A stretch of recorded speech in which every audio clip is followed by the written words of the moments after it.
Primeiro, com toda a igreja estamos celebrando a Quaresma.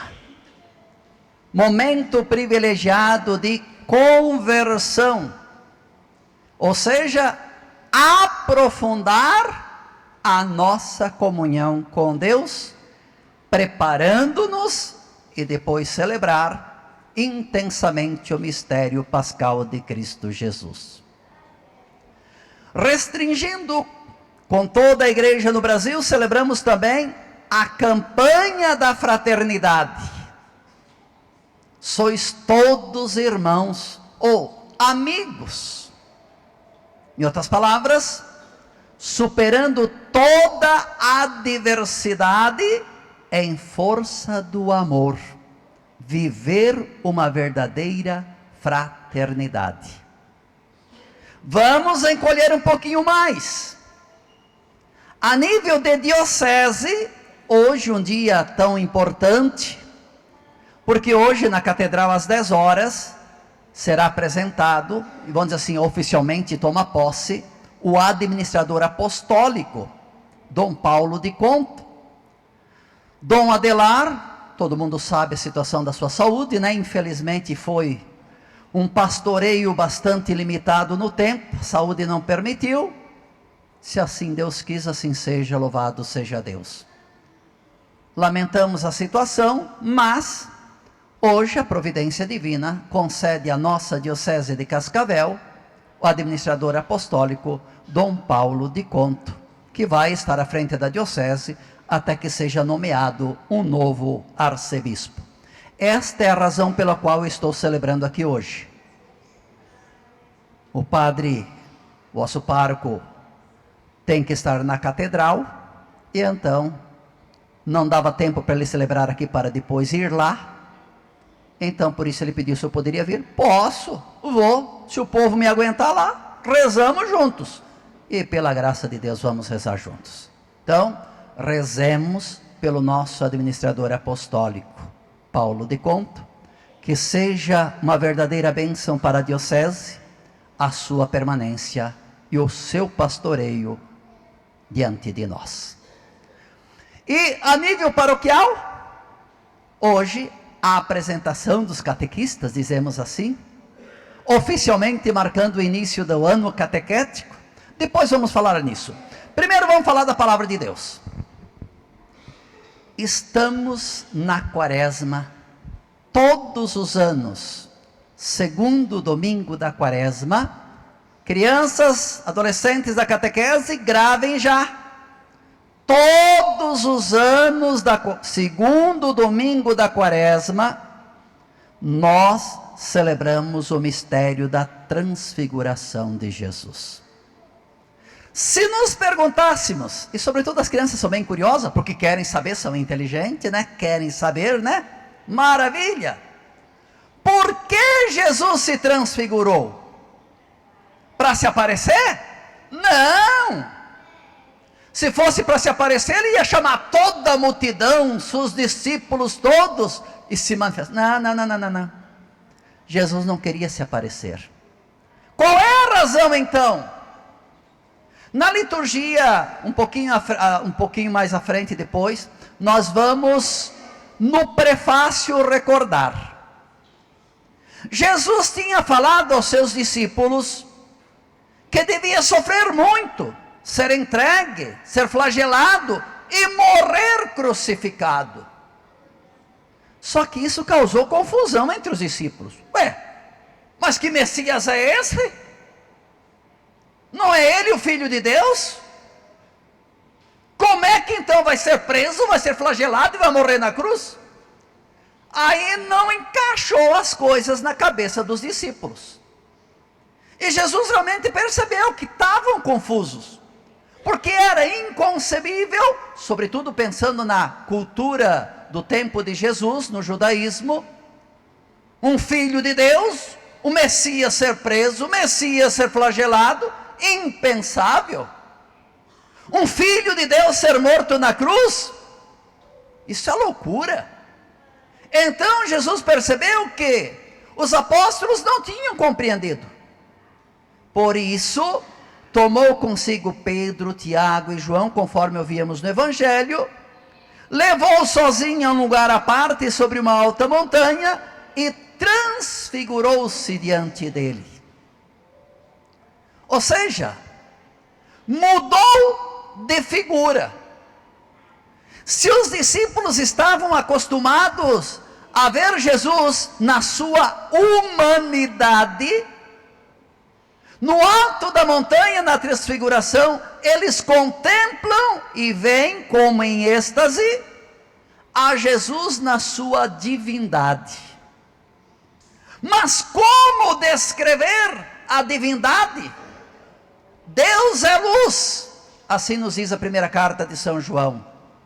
E Jesus mesmo no Evangelho de João, eu a luz vim ao mundo. Então, como representar a divindade de Jesus? E aí então toda uma descrição: rosto resplandecente, vestes brancas como a neve, são sinais que procuram descrever aquilo que é Deus em si mesmo. Pois bem, aparece Moisés e Elias para comprovar. Moisés, símbolo da lei, Elias, símbolo das profecias, para confirmar em Jesus se realiza tudo que a lei do Antigo Testamento, a lei mosaica, tudo que as profecias anunciavam a respeito do Messias. Então, a figura de Moisés e Elias, testemunhando, Jesus é o Messias. Extasiados, apavorados, diz aqui, estavam todos com muito medo, os discípulos. Pedro, sem saber o que dizer: é bom estarmos aqui.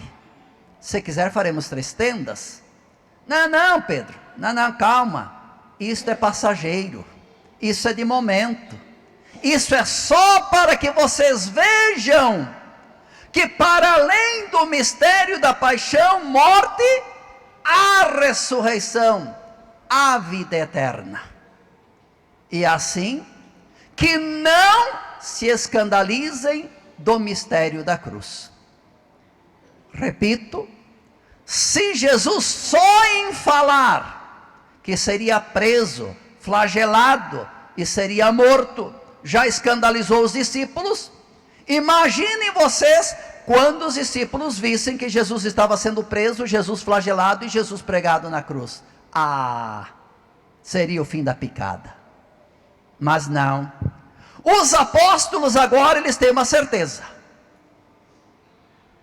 paixão, morte é passagem, é de momento. O fim é ressurreição e glória. E é o que todos nós cremos, é o que todos nós esperamos.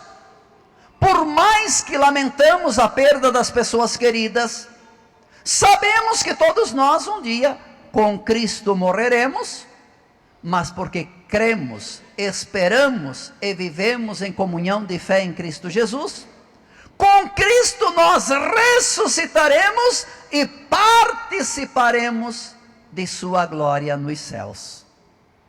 A primeira leitura, o chamado sacrifício de Abraão, é apenas uma prefiguração daquilo que haveria de acontecer com Cristo. Toda uma série de simbolismo. Sobe a montanha, Jesus foi crucificado no Monte Calvário. Isaac é o filho, Jesus também é o filho de Deus. Isaac carrega sobre os ombros a lenha, Jesus carregou sobre os ombros a cruz.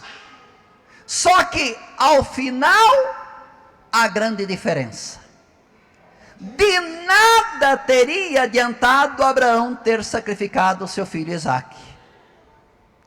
Que adiantaria? Nada. Pelo contrário,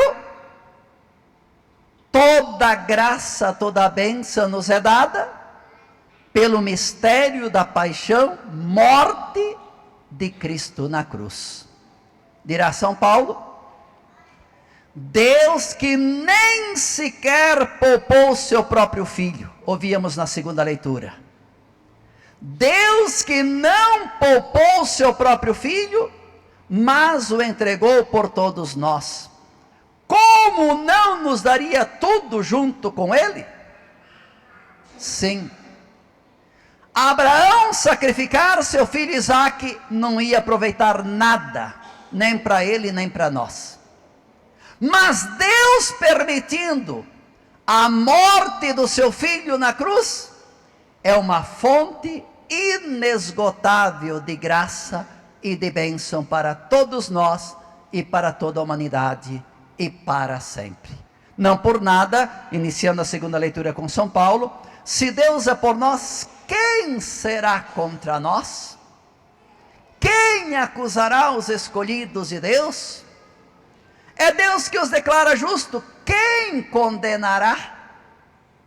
Sim, o que verdadeiramente importa é estar em comunhão com Deus. Então, sua graça se torna fonte de bênção para nós. Passamos por doença, passamos por sofrimento, passaremos todos também pela morte, mas certos, seguros, com Cristo chegar na glória do céu. Por isso, a transfiguração de Jesus é o ponto de referência. Aonde queremos chegar? Por que todo domingo vir à missa? Por que as crianças fazer catequese? Vale a pena. Vale a pena. Não percam de vista o fim, a meta. Tudo isto em vista do bem maior, a nossa participação na glória de Cristo nos céus. E só para não deixar passar em branco, só uma conclusãozinha. Então, no final da missa, a gente fará a apresentação dos catequistas. E eu só digo para concluir a nossa reflexão: pais, vocês são os primeiros catequistas. Vocês no dia do batismo de vossos filhos, e os padrinhos no batismo dos afilhados, assumiram o compromisso de educá-los na fé. Mas como talvez nem todos teriam a condição ou capacidade de fazer uma preparação orgânica, uma catequese orgânica por conta, então a igreja vem em socorro. A igreja, a comunidade ajuda e completa a catequese dos pais. E aí então, a nossa gratidão e a nossa oração pelos catequistas, que se dedicam em evangelizar. Por isso, não sei se vocês lembram a oração do domingo passado. Fazei-nos crescer no conhecimento dos mistérios de Cristo e corresponder a Ele por uma vida mais santa. Sim, catequese é isso. É conhecer os mistérios de Deus, os mistérios de Cristo. Corresponder por uma vida mais santa. Catequistas, eu diria, aqueles que por primeiro fazem a experiência do encontro com Cristo. Contemplam o Cristo ressuscitado. Vamos correr ao encontro do Cristo. E não vamos sozinho. Vamos dar as mãos a todos, vamos ensinar os catequizandos, vamos instruir a todos, para que todos possam de verdade seguir o caminho certo e chegarmos todos um dia com Cristo à glória do céu. Vamos nessa? Vamos, né? Beleza. Então, agora vamos de pé professar a nossa fé para dizer: nós cremos, por isso queremos conhecer mais a Jesus Cristo e chegar um dia à sua glória. Creio em Deus